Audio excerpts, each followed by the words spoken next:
আসসালামু আলাইকুম। বোর্ডের লেখা দেখে বুঝতে পারতেছো এখন আমরা কি করব? আমরা নির্ণয় করব উপসেট। ভাইয়া, প্রশ্ন হতে পারে যে এই উপসেটটা কি?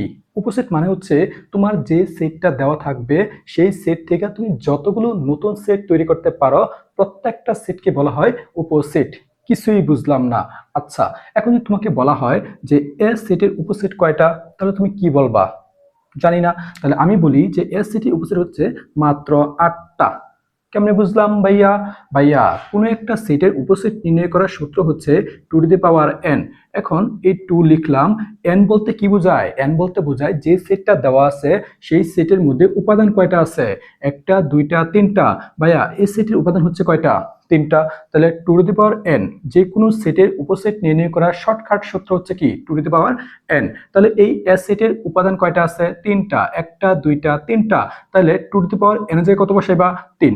এখন টু কিউব কথার মানেটা কি? টুর উপরে পাওয়ার কিউব। হ্যাঁ, এই কথার মানে হচ্ছে টু কতবার আছে? 3বার। তার মানে two into two into two, অর্থাৎ 2 একে 2, 2 দুগুণে 4, 4-এর সাথে 2 গুণ করলে কত?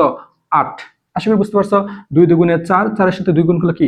8। অর্থাৎ এস সেটের উপসেট হচ্ছে কয়টা? 8টা। আশা করি বুঝতে পারছো। আচ্ছা, এখন যদি প্রশ্নে বলে যে এই এস সেটের প্রকৃত উপসেট কয়টা? প্রকৃত প্রকৃত প্রকৃত উপসেট, প্রকৃত উপসেট, উপসেট, তাহলে প্রকৃত উপসেট হবে কয়টা? 7টা।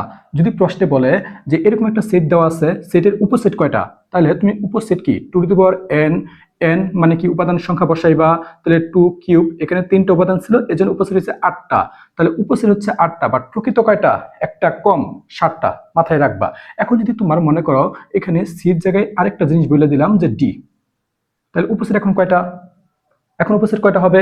তাহলে কি সেম একইভাবে two to the power n, তার মানে এখন উপাদান কয়টা? 4টা। তাহলে টু টু দি পাওয়ার 4 মানে কত? টু টু দি পাওয়ার 4 মানে হচ্ছে আরেকটা 2 গুণ হবে, অর্থাৎ 16। এটা হচ্ছে উপসেট।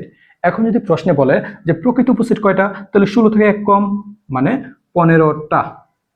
আশা করি বুঝতে পারছো। আচ্ছা, এখন ভাইয়া আপনি এটা কিভাবে বের করলেন একটু বেসিক সহ বুঝাই দেন। আসো, যে এস সেটের মনে করো আমি এখানে 3টা উপাদান দিলাম। মনে করো 3টা উপাদান দিলাম, 3টা, 4টা দিলাম না, 3টা উপাদান দিলাম। আচ্ছা, তাহলে এস সেট দেখো, এস সেট এর উপসেট সমূহ, এ এর উপসেট সমূহ, এ সেট এর উপসেট সমূহ, উপসেট, উপসেট সমূহ, উপসেট সমূহ কি হবে? আচ্ছা, এস সেটের প্রথমে আছে কয়টা? 3টা। তাহলে এ বি সি। তাহলে এস সেটের প্রথমে হচ্ছে কয়টা? 3টা। এখন এই 3টা তো আর নেওয়া যাবে না, সর্বোচ্চ ছিল 3টা, 3টাই নিছি। এখন চাইলে তুমি এ দিয়া আর বি দিয়ে একটা সেট তৈরি করতে পারবা। তাহলে এ আর বি নিলাম। তারপরে কি? এর সাথে সি নিলাম। তাহলে এ এবং সি নিলাম। ঠিক আছে। তাহলে এর সাথে বি নিলাম, এর সাথে কি? সি নিলাম, 2টা হয়ে গেল। এখন এই যে বি আছে, বির সাথে কি? সি নিলাম। তাহলে বির সাথে সি নিলাম। ঠিক আছে। আচ্ছা, এখন এ বি সি 2টা করে এ বি নিলাম, এর সাথে সি নিলাম, বির সাথে সি নিলাম, আর 2টা করে নেওয়া যায় না। এখন এ আলাদাভাবে তুমি একটা সেট তৈরি করতে পারবা, এ আলাদাভাবে একটা সেট, বি আলাদাভাবে একটা সেট, এবং সি আলাদাভাবে একটা সেট, এবং সর্বশেষ হচ্ছে ফাঁকা সেট। আশা করি এখন বুঝে দেখো যে 1টা, 2টা, 3টা, 4টা, 5টা, 6টা, 7টা, আর ফাঁকা সেট সহ কি? 8টা। অর্থাৎ এই এস সেটের উপসেট হচ্ছে কয়টা? 8টা। যদি প্রশ্নে বলে প্রকৃত উপসেট কয়টা, তাহলে এই ফাঁকা সেটটা বাদ যাবে, তাহলে হবে কয়টা? 7টা। আশা করি বুঝতে পারছো।